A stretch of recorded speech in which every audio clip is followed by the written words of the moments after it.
তুমি যা বলবে আমি তাই করব। তুমি চলে আসো আমার বাসায়। যেহেতু আমার বাসায় হাসব্যান্ড নেই, সে রাত্রে ১২টা বাজে আসবে। তখন আমি তাকে ফোন দিয়ে বললাম যে, "হ্যাঁ, আসো।" পরে সে আসলো ঘন্টা ২ এর মাঝে সে আমার বাসায় আসলো। আসার পরে যা আরকি হওয়ার বুঝেনই তো একজন গার্লফ্রেন্ড, একজন বয়ফ্রেন্ড একসাথে থাকলে আরকি যা হয় এক রুমের ভিতর থাকলে। হলো। কিন্তু হওয়ার পর অনেকটা ক্লান্ত হয়ে আমি ঘুমিয়ে পড়লাম। বাট ঘুমিয়ে পড়লাম না সর্বনাশটা করলাম ওখানেই। সর্বনাশের মূল পর্ব ওটাই ছিল যে আমি ওর সাথে শারীরিক সম্পর্ক করছি। করার পরে আমি ঘুমিয়ে গেছি।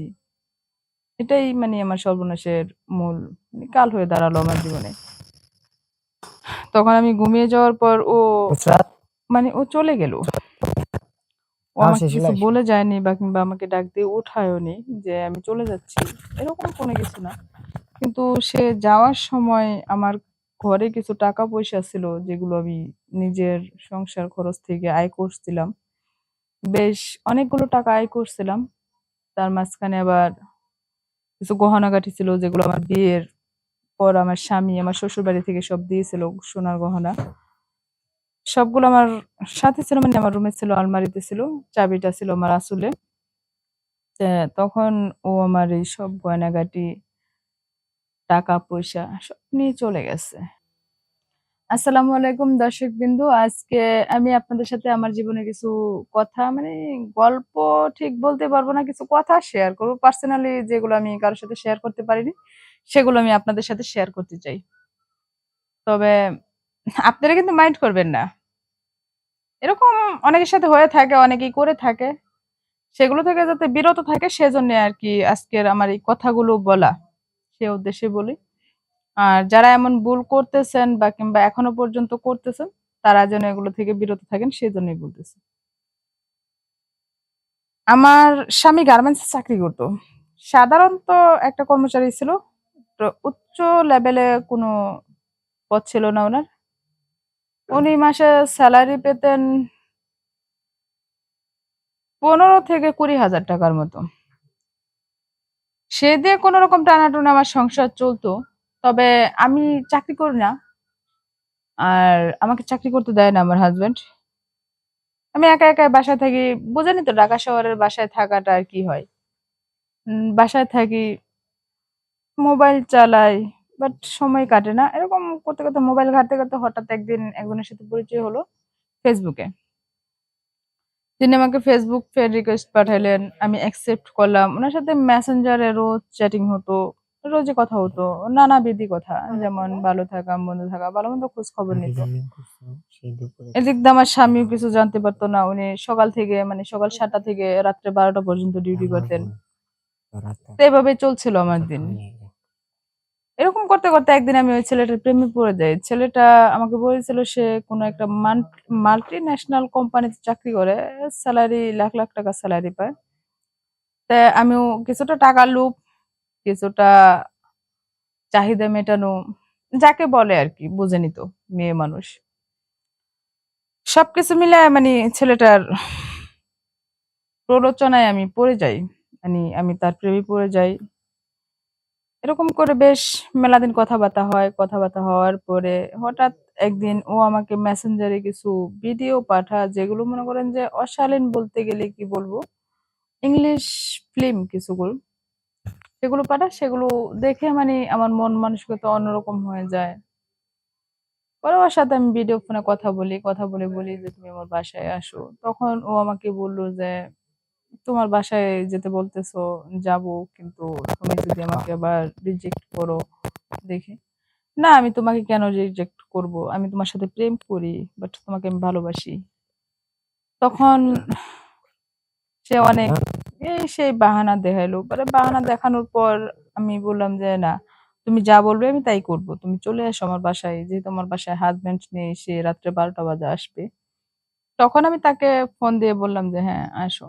পরে সে আসলো ঘন্টা ২ এর মাঝে সে আমার বাসায় আসলো। আসার পরে যা আরকি হওয়ার বোঝেনই তো একজন গার্লফ্রেন্ড, একজন বয়ফ্রেন্ড একসাথে থাকলে আরকি যা হয় এক রুমের ভিতর থাকলে। হলো। কিন্তু হওয়ার পর অনেকটা ক্লান্ত হয়ে আমি ঘুমিয়ে পড়লাম। বাট ঘুমিয়ে পড়লাম না সর্বনাশটা করলাম ওখানেই। সর্বনাশের মূল পর্ব ওটাই ছিল যে আমি ওর সাথে শারীরিক সম্পর্ক করছি। করার পরে আমি ঘুমিয়ে গেছি। এটাই মানে আমার সর্বনাশের মূল কাল হয়ে দাঁড়ালো আমার জীবনে। তখন আমি ঘুমিয়ে যাওয়ার পর নুসরাত, মানে ও চলে গেল। ও খাওয়া আমাকে শেষ হলে কিছু আইসো। বলে যায়নি বা কিংবা আমাকে ডাক দিয়ে উঠায়ওনি যে আমি চলে যাচ্ছি। এরকম কোনো কিছু না। কিন্তু সে যাওয়ার সময় আমার ঘরে কিছু টাকা-পয়সা ছিল যেগুলো আমি নিজের সংসার খরচ থেকে আয় করছিলাম। বেশ অনেকগুলো টাকা আয় করছিলাম।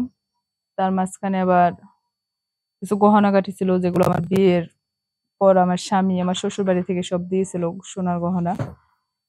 সবগুলো আমার সাথে ছিল মানে আমার রুমে ছিল, আলমারিতে ছিল। চাবিটা ছিল আমার আঁচলে।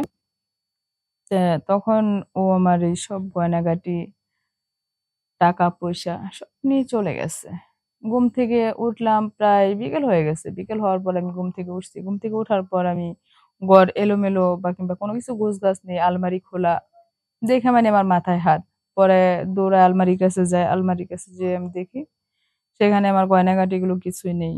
পরে লকার মানে আলমারির এক্সট্রা একটা লকার ছিল যেখানে আমি টাকা রাখতাম। আলমারিতে চাবি ছিল। মানে টাকা যে লকারে রাখতাম সেই লকারের চাবিটা আমি সাথে রাখতাম না, সেটা আলমারির ভিতরে রাখতাম। আর আলমারির চাবিটা আমি আমার আঁচলে রাখতাম। তবে সেখান থেকে লকারের চাবিটা বের করে সে ওখান থেকেও সব টাকা-পয়সা যা সোনার গহনা ছিল সব নিয়ে চলে গেছে। মানে সর্বনাশের মূল পর্ব যার নাম। সেখান থেকে নিয়ে যাওয়ার পর তো মানে মাথায় হাত। আমি আবার অজ্ঞান হয়ে গেলাম। অজ্ঞান হওয়ার পর ফির মানে আমার হাসব্যান্ড আসলো রাত্রে ১২ টায়। তখন আমার জ্ঞান ফেরেনি। আসার পর দেখে যে ঘর এলোমেলো, আমি অজ্ঞান হয়ে পড়ে আছি।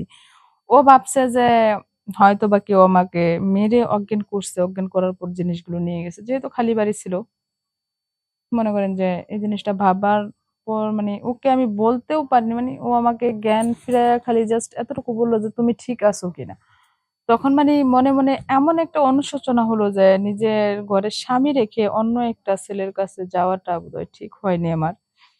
যদি না যাইতাম তাহলে আমার এত কিছু হারাইতো না আজকে। নিজের গহনাগাটি, টাকা-পয়সা সবকিছুই থাকতো। কিন্তু মনে অনুশোচনা হলো, তো স্বামীকে আর বলতে পারিনি যে এরকম একটা কাহিনী করছি আমি, যে এই কাহিনী এই লোকে আমাকে সব নিয়ে গেছে। কোনো চোর বা ডাকাতে নেয়নি বা কিংবা আমাকে কোনো আঘাত করেনি শারীরিকভাবে।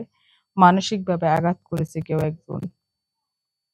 সেটাও আমি তাকে বলতে পারিনি যে আমার চাহিদা মেটানোর জন্য কাউকে আমি ঘরে রাখছিলাম। সেটাও আমি কাউকে বলতে পারিনি। এটা আমার অনুশোচনা বলতে পারেন। আজও আমি সেই অনুশোচনায় ভুগি মাঝে। খুব মনে পড়ে যে না, সেদিন যদি আমি এরকম না করতাম তাহলে আমার এত কিছু হারাইতো না। আর আমার নিজের সম্মানটাও অন্য কেউ দেখতো না। এইজন্যে মানে দর্শকের উদ্দেশ্যে বলা যে সবাই যেন মানে কেউই যেন আমার মতো এরকম না করে, মানে খাল কেটে কুমির আনা যাকে বলে।